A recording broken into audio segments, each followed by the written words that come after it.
अस्सलाम वालेकुम नाज़रीन, प्रोग्राम आज मुबारक के साथ। पहली चीज़ तो ये है कि पेट्रोल की कीमतें ऊपर जाने से तमाम चीज़ों की कीमतें ऊपर गई पाकिस्तान में, अभी और जाएंगी ये।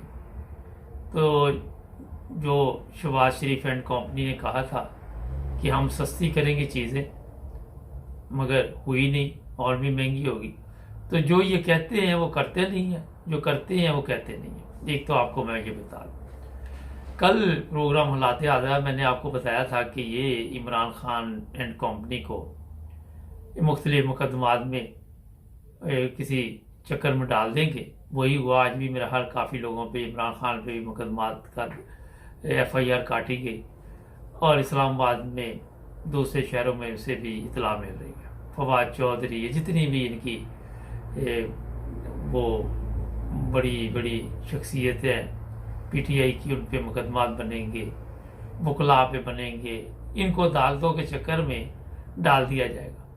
इन्होंने तो शायद नून लीग के जो लोग थे उनको जिन मुकदमात में डाला वो शायद ठीक ही हो, जिसमें आपने देखा कि मनी लॉन्ड्रिंग वगैरह के केस है। मगर दूसरी तरफ आप देखें कि अब वो गवर्नमेंट में है, 25-25 अरब रुपये का मसला है। अदालतें जो है वो पूछती नहीं है, जमानत दे दो, जाते हैं अदालत में।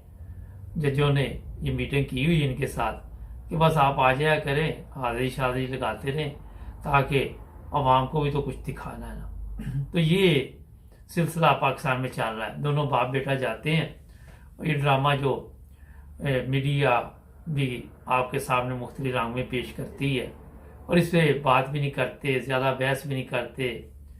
तो यहाँ से आप अंदाज़ा लगा लें कि जिस तरह खबरें आई थी कि पता नहीं कितने अरब रुपया गया अमेरिका से, तो उसमें ये सब हिस्सेदार हैं। ये नहीं है कि एक ही बंदा हिस्सेदार है। और ये भी हो सकता है कि रकम कुछ बची भी हो, जैसे के हवाले की होगी, जहाँ पे उनको भूल जाता है कि इसको अभी नहीं दे सके, और वहाँ फिर उसको ख़रीदना है, तो वो पैसे पूसे थोड़े बहुते वो, अच्छा पैसे उसी हिसाब से इनको मिलते हैं जितनी इनकी औकात होती है। ये नहीं कि एक बंदे की इतनी औकात नहीं। राजा रियाज जो है अपोजिशन लीडर भी है, और नून लीग में उसने टिकट भी लेना है, तो उसकी जो औकात है उसी के मुताबिक उसको नवाजा जाएगा। जिस तरह आपके इल्म में होना चाहिए कि पाकिस्तान में रिश्वत लेते हैं, तो जो छोटा पुलिस वाला उसे थोड़े से पैसे मिलने हैं, उससे बड़े को ज़्यादा मिलने हैं, क्योंकि जैसे जैसे ये बढ़ते जाएंगे अय्याशी उनकी ज़्यादा होगी, उनका रहन सहन काफ़ी मुख्तलिफ होगा दूसरों की निस्बत। तो यही तरीका वारदात, ये पैसे जो आए हैं उसी के मुताबिक ये तकसीम हो रही है, हो चुके होंगे। अब तो खर्च भी शायद कर लिए हों काफ़ी, या फुडे लाइन लगाए हों अभी के पकड़े ना जाए। खैर, अब प्रॉब्लम जो इंतखाबात के बारे में मैंने आपको 12 दफ़ा बताया कि ये ड्रामा चलेगा और इंतखाबात वगैरह कोई नहीं होंगे। इमरान खान अब क्या करेगा? इमरान खान दोबारा 6 दिन बाद क्या ऐलान करता है, उसके बाद आपको पता चलेगा। मगर अब नया मसला शुरू हो जाना, वो ये है कि इमरान खान के ऊपर जो मुकदमात बने हुए हैं, इमरान खान को तो शायद ये गिरफ्तार ना कर सके, मगर जो इसके इर्द गिर्द के लोग हैं उनको गिरफ्तार करेंगे, और फिर हो सकता है जमानतें मिल जाएं। फिर ऐसी ऐसी जगह पे मुकदमात उन पे कायम करेंगे कि वो कभी कहीं जा रहे, कभी कहीं आ रहे। इसी तरह इनको जलील ख्वार करेंगे। ज़्यादा लफ्ज़ों में मैं आपको बता देता हूँ। ठीक है, कौम पाकिस्तान की इमरान खान के साथ है, मगर जब तक कौम कुर्बानी नहीं देगी उस वक्त तक इन लोगों से आप आज़ादी हासिल नहीं कर सकते। बहुत इनके वो काफ़ी रकबे पे फैले हुए हैं, ये इनके जो पाँव हैं, कराची में भी हैं, हर जगह पे ये बैठे हुए हैं। जब आप 12 पार्टियां देखते हैं ना इकट्ठी, तो यहाँ पे आप हिसाब लगा लें कि कल तक एक दूसरे को बुरा भला कहने वाले, जब पहले इन्होंने ये वारदात की कि एक एक ने मुल्क को नुकसान पहुँचाया, 5 साल वो आ गया, 5 साल वो आ गया। अब जब इन्होंने देखा कि चालनी का सिलसिला 4 साल होने को है, फिर ये इकट्ठे हो गए। वो आपने एक मिसाल ड्रामों में हम देखते होते थे, स्टेज शो में, कि वो कहता है जी उन्होंने मुझे सब ने मिल के मारा, फिर मैंने कहा अकेले अकेले, और फिर अकेले अकेले ने मारा। ये ज़रा उल्ट इसके चल रहा है आजकल। तो ये लूट मार का तरीका, वारदात जो इन्होंने ढूंढा है, अब इन्होंने सोचा कि पहले अकेले अकेले ने हमने मुल्क को खाया, अब मिल के खाए।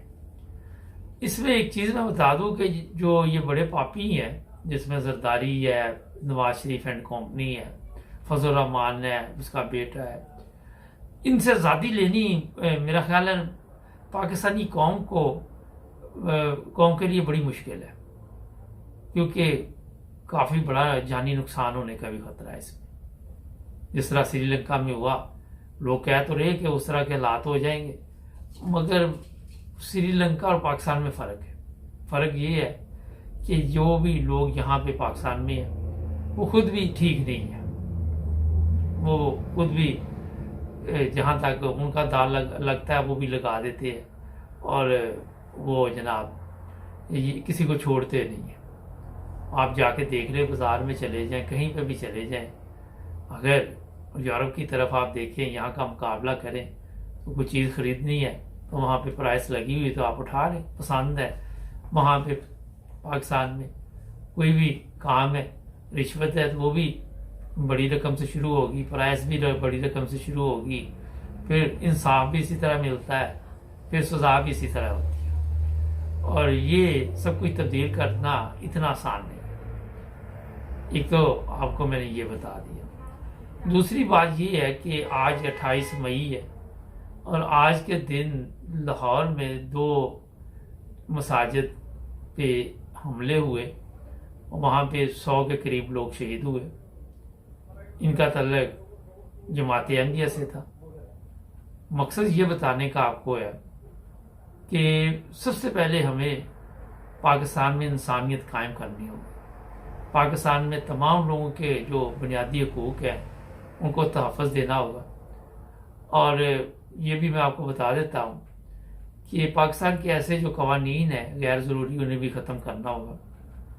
जो कौम इस्लाम के नारे लगाती है कि हम मुसलमान हैं और इस्लाम के लिए वो जान भी देने के लिए तैयार है, लेकिन जब वो जो इंसानों के हकूक़ हैं वो अदा नहीं करते, जब वो खुद इस्लाम के मुताबिक ज़िंदगी नहीं गुजारते, जब वो किसी की जान माल इज़्ज़त की हिफाजत नहीं करते, तो मेरा ख्याल है कि वहाँ पे फिर इसी तरह के हालात है जिस तरह के पाकिस्तान में आजकल बने हुए। वहाँ पे आपने देखा कि जितनी मर्जी वो कोशिश कर ले, लेकिन कई दफ़ा मैं मिसाल दे चुका हूँ कि थोड़ा सा वो लूडो की बैक साइड पे जो सांप वाली गेम है, हर तरफ सांप है, कहीं से भी आपको वो हमला कर सकते हैं।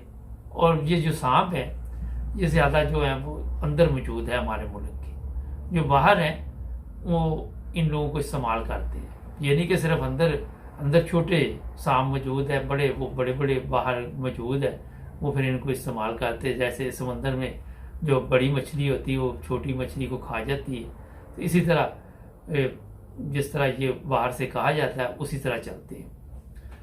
सबसे पहले कौम में ईमानदारी कायम करनी होगी। कौम को बताना होगा कि अगर आप मुसलमान हैं तो इस्लामी तालीमात क्या है, और फिर उसके मुताबिक ज़िंदगी भी गुजारनी होगी।